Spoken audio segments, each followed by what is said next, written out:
بسم الله الرحمن الرحيم بسم الله الرحمن الرحيم اللهم صل على النور واهله.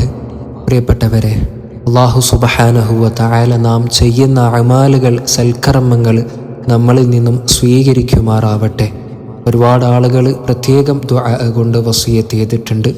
അല്ലാഹു തആല നമ്മുടെ എല്ലാവരുടെയും എല്ലാ നല്ല മുറാദുകളും ഹാസുലാക്കി തരുമാറാവട്ടെ. പ്രത്യേകിച്ച് ഷെയ്ഖ് അബ്ദുൽ ഖാദിർ അൽ ജീലാനി ഖദ്ദസല്ലാഹു സിർറഹുൽ അസീസ് മഹാനവർകളുടെ ആണ്ടിൻ്റെ മാസം കൂടിയാണല്ലോ ഈ റബീഉൽ ആഖിർ. അവരെ ബറക്കത്തുകൊണ്ട് അല്ലാഹു തആല നമ്മളെല്ലാവരെയും വിജയികളുടെ കൂട്ടത്തിൽ ഉൾപ്പെടുത്തി തരുമാറാവട്ടെ. നമ്മുടെ എല്ലാവരുടെയും ശരീരത്തിൽ വല്ല രോഗത്തിൻ്റെയും അംശമുണ്ടെങ്കിൽ ഈ സമയം തന്നെ മഹാനവറുകളെ ഷെയ്ഖിൻ്റെ ബറക്കത്തുകൊണ്ട് അല്ലാഹു തആല എല്ലാ രോഗാണുക്കളെയും കരിച്ചു കളയുമാറാവട്ടെ. ഒരുപാട് ഉദ്ദേശങ്ങൾ മനസ്സിൽ വെച്ച് നമ്മുടെ മജ്ലിസിൽ പങ്കെടുക്കുന്ന എത്രയോ ഉപ്പമാർ, ഉമ്മമാർ, സഹോദര സഹോദരിമാർ, അള്ളാഹുവെ എല്ലാവരുടെയും ഉദ്ദേശ ലക്ഷ്യങ്ങൾ നീ പൂർത്തീകരിച്ചു കൊടുക്കണേ അല്ലാ. വിഷമങ്ങൾ പരിഹരിച്ചു കൊടുക്കണേ അല്ലാ. പ്രയാസങ്ങൾ നീക്കി കൊടുക്കണേ അല്ലാ. മഹാനായ മുഹയ്യിദ്ദീൻ ശൈഖിൻ്റെ ബറക്കത്തും തർബിയത്തും അവിടുത്തെ മദതും ഞങ്ങളുടെ ജീവിതത്തിൽ നൽകണേ അല്ലാ. ഞങ്ങൾ ഇടപെടുന്ന മേഖലകളിലെല്ലാം മുഹയ്യിദ്ദീൻ ശൈഖിൻ്റെ ബറക്കത്ത് കൊണ്ട് അള്ളാഹുവെ നീ വിജയം നൽകണേ അല്ലാ.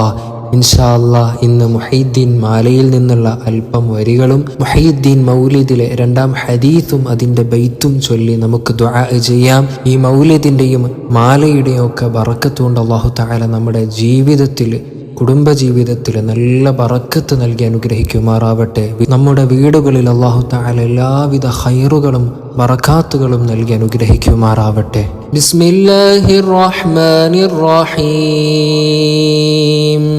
അലാ ഇന്ന ഔലിയാ അല്ലാഹി ലാ ഖൗഫുൻ അലൈഹിം വലാ ഹും യഹ്സനൂൻ. എല്ലാ മുരീദുകൾ താൻ്റെ ശൈഖ ഫോൽ, എൻ്റെ മുരീദുകൾ എന്നെ ഫോലെന്നോവർ. എൻ്റെ മുരീദുകൾ നല്ലവരല്ലെങ്കിൽ എപ്പോഴും നല്ലവൻ ഞാനെന്ന് ചൊന്നോവർ. യാതാലൊരിക്കലും അല്ലാട് തേടുകിൽ, എന്നെ കൊണ്ടല്ലാട് തേടുവീനെന്നോവർ. ബിൽ ഖുത്ബി റബ്ബാനി വൽ ഗൗസി സമദാനി നജ്ജീനാ മിൻ കുല്ലി ആഫാതി യാ അല്ലാഹ്. ബല്ലേ നീലത്തിന്നും എന്നെ വിളിഫോർക്ക് ബായ്കൂടാ ഉത്തരം ചെയ്യും ഞാനെന്നോവർ. ഭൂമി താനത്തിൽ ഞാൻ ദീനെ നടത്തുവാൻ വേദാംബർ തമ്മുടെ ആള് ഞാനെന്നോവർ. അരുണ്ടാതൻ്റെ മാഖാമീനെ എത്തിയിട്ട് ആരാനും ഉണ്ടെങ്കിൽ ചൊല്ലുവീനെന്നോവർ. 70 ബാതിൽ തുറന്നാണെനക്കല്ലാഹ്, ആരും അറിയാത്ത ഇൽമാലാതെന്നോവർ. ബിൽ ഖുത്ബി റബ്ബാനി വൽ ഗൗസി സമദാനി നജ്ജീനാ മിൻ കുല്ലി ആഫാതി യാ അല്ലാഹ്. ഓരോരേ വാതിലിൻ വീതിയാതോരോന്ന്, ആകാശം ഭൂമിയും പോലെ അതെന്നോവർ. അല്ലാഹ് താൻ ചെയ്ത ഫോരീഷ ആർക്കും ഖിയാമത്തോളം ചെയ്യാതെന്നോവർ. എല്ലാവർക്കും എത്തിയേ നിലപാടാതെ ഫേരും എൻ്റെ ബഖിയത്തിൽ മിഞ്ചമതെന്നോവർ എല്ലാരും ഓതിയേ ഇൽമുകളൊക്കെയും എന്നുടെ ഇൽമലാതൊട്ടെന്ന് ചൊന്നോവർ بالقطب رباني والغوث صمداني نجينا من كل آفات يا الله എല്ലാ ഫോളതും ഊതിച്ചാൽ ഗുറൂബാകും എൻ ഫോളുതെപ്പോളും ഉണ്ടെന്ന് ചൊന്നോവർ കുഫിയാകത്തുള്ള വസ്തുവിനെ പോലെ കാമാഞ്ഞാൻ നിങ്ങളെ കൽബകമെന്നോവർ എൻ്റെ വചനത്തെ ഫുയെന്ന് ചൊല്ലുകിൽ അഫോളെ കൊല്ലുന്നേ നന്നീനാനെന്നോവർ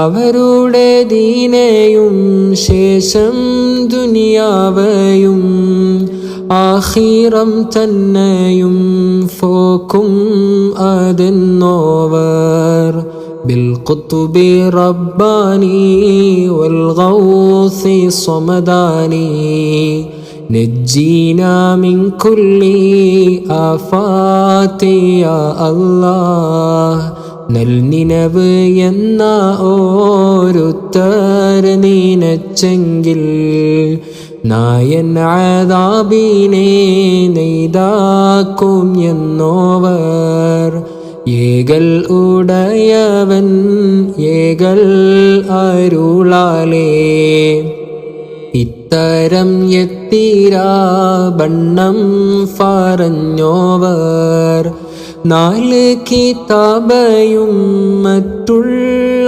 സുഹഫയും നായൻ അരുളാലേ ഓതി ഉണർന്നോവർ വേദാംബർ ഏകലാൽ ഖിർഖ ഉടുത്തോവർ വെളുത്തിട്ട് നോക്കുമ്പോൾ അതിന്മേലെ കണ്ടോവർ ബിൽഖുതുബി റബ്ബാനി വൽ ഗൗസി സമദാനി നജ്ജീനാ മിൻ കുല്ലി ആഫാതി യാ അല്ലാഹ് വേദം വിളങ്ങി ഫറവാൻ മടിച്ചാരേ വേദാംബർ അവർ ബായിൽ തുഫി കൊടുത്തോവർ നാവാൽ മോളിയുന്നേ ഇൽമ് കോരിഫാനായി 400 ഹുക്കാമായി അവർ ചുറ്റുമുള്ളോവർ നായനരുളാലേ ഇൽമ് പറയുമ്പോൾ നാവീനു നേരെ ഓളി വീറങ്ങുന്നോവർ അവർ കൈപിടിച്ചതിൽ തൊഫം ഫേരഫോളെ ആകാശവും മറ്റും പലതെല്ലാം കണ്ടോവർ അവരൊന്ന് നന്നായി ഒരു നോക്ക് നോക്കുകിൽ അതിനാൽ വലിയ നീലനെ കൊടുത്തോവർ ബിൽഖുതുബി റബ്ബാനി വൽ ഗൗസി സമദാനി നജ്ജീനാ മിൻ കുല്ലി ആഫാതി യാ അല്ലാഹ് ബിസ്മില്ലാഹിർ റഹ്മാനിർ റഹീം ذكر في خلاصة المفاخر في اختصار مناقب الشيخ عبد القادر الجيلاني قدس الله سره العزيز نبذة يسيرة أنه قدس الله سره تولد بجيلان سنة 71 و400 من الهجرة ودخل بغداد وله من العمر 18 سنة وهو أبو محمد عبد القادر بن أبي صالح موسى جنگي دوست بن عبد الله بن يحيى الزاهد ابن محمد بن داود بن موسى بن عبد الله بن موسى الجون ابن عبد الله المحل بن الحسن المثنى ابن حسن بن علي بن أبي طالب كرم الله وجهه، وكلهم السادات رضي الله عنهم أجمعين. منها ما روي عن عبد الحق أنه قال: كنا عند الشيخ رضي الله عنه يوما فتوضأ في قبقاب وصلى ركعتين ورمى بفردتيه بعدما صرخ صرختين فسكت بحاله ولم يجاسر أحد على سؤاله. ثم قدمت قافلة من العجم بنذر له من ذهب وثياب وكان معه ذلك القبقاب، فقلنا: أنى لكم هذا؟ قالوا: بيننا سائرون خرجت علينا طائفة مع مقدمين لهم من الأعراب فقتلوا منا ونهبوا ما معنا من الأسباب، فقلنا: لو نذرنا للشيخ وذكرنا بكلمتين فما تم ذلك إلا أن سمعنا صرختين شديدتين.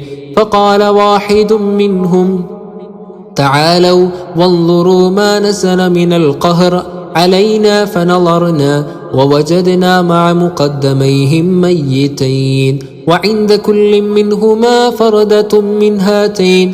هذا وجميع ما ذكر من فيض رسول الله صلى الله عليه وسلم تسليما كثيرا كثيرا.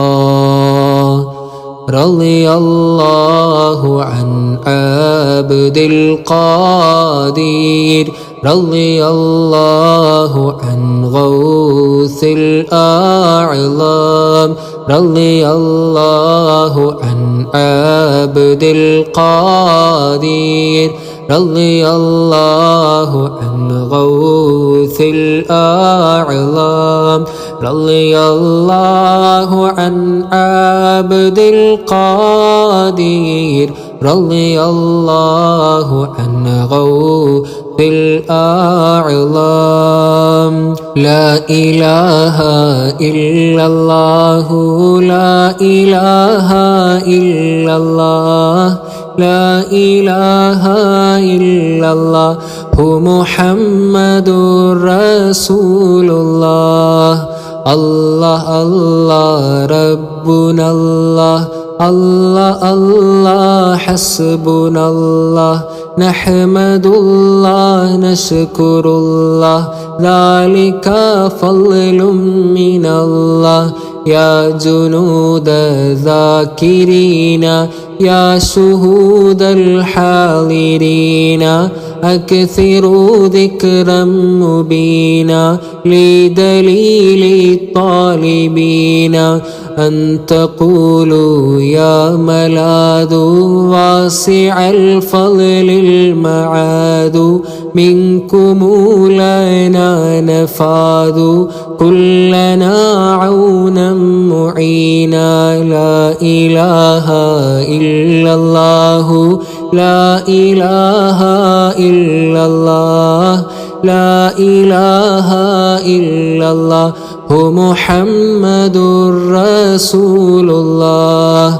أنت حقا محيي ديني، أنت قطب باليقين، أنت غوث كل حين، فادفع عنا حنينا.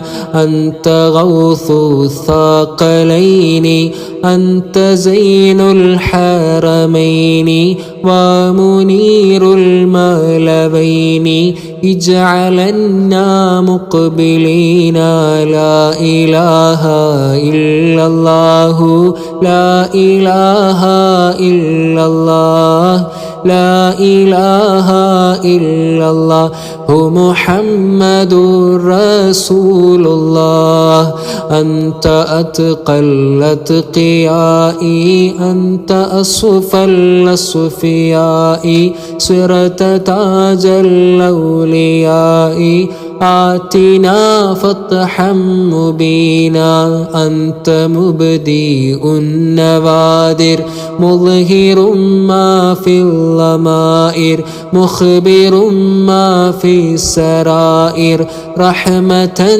دنيا ودينا لا إله إلا الله لا إله إلا الله لا إله إلا الله محمد رسول الله يا حفيد الحسنين يا كريم الطرفين يا نجيب الأبوين كلنا حرزا كمينا كلنا كهفا منيعا عن بليات جميعا في خطيئات وسيعة من عطيات تفينا لا إله إلا الله لا إله إلا الله لا إله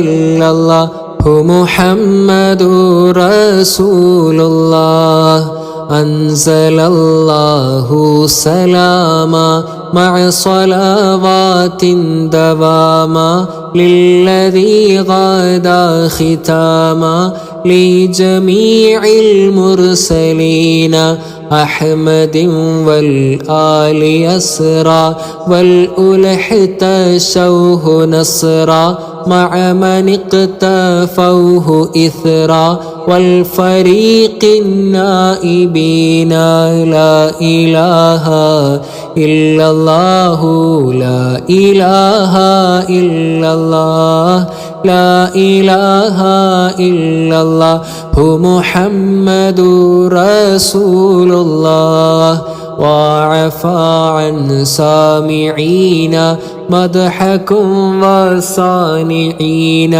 طعمهم والحاضرين هاهنا وذاكرين لا إله إلا الله لا إله إلا الله لا إله إلا الله محمد رسول الله الحمد لله رب العالمين اللهم صل وسلم على سيدنا محمد صلى الله عليه وسلم وعلى آل سيدنا محمد صلاة تنجينا بها من جميع الأهوال والآفات وتقضي لنا بها جميع الحاجات وتطهرنا بها من جميع السيئات وترفعنا بها على الدرجات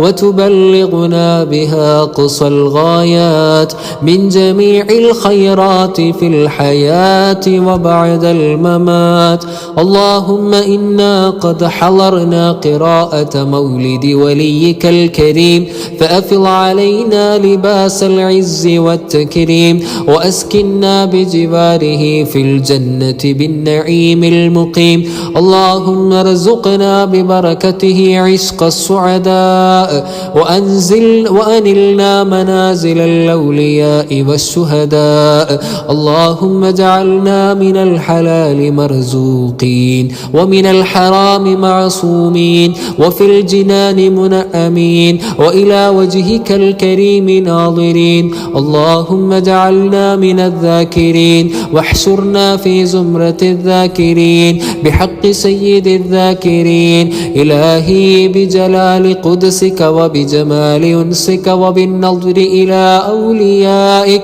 وبقربك إلى أصفيائك وشوقك إلى مشتاقك ومحبتك لطاعتك أن تنور قلوبنا وتجعلنا من أهل أهل حضورك حتى يتيسر لنا سباحة بحار الأنوار وتهيئ لنا إخراج درر الأسرار. اللهم شرفنا بمشاهدة جمالك وخلعة وصالك وارزقنا نعمة لقائك واحشرنا في زمرة أوليائك. اللهم طهر قلوبنا من الشرك والرياء وزين ألسنتنا بالذكر والثناء. اللهم وفقنا لمرضاتك وثبتنا على دينك وطاعتك وإسلامك. اللهم اغفر لنا ولوالدينا ولمشائخنا ولأساتذتنا ولتلاميذنا ولسائر المسلمين. اللهم اقض حوائجنا وتدفع بلاءنا وتشفي أمراضنا وأمراض أهلينا وأولادنا وأحبابنا ومن له حق علينا يا ذا الجلال والإكرام. اللهم اجعلنا من التوابين واجعلنا من المتطهرين واجعلنا من عبادك الصالحين. اللهم اعتقنا من النار وأدخلنا الجنة يا رب العالمين. ربنا تقبل منا إنك أنت السميع العليم وتب علينا إنك أنت التواب الرحيم وارحمنا برحمتك يا أرحم الراحمين. وصلى الله تعالى وسلم على خير خلقه سيدنا محمد وعلى آله وصحبه أجمعين والحمد لله رب العالمين.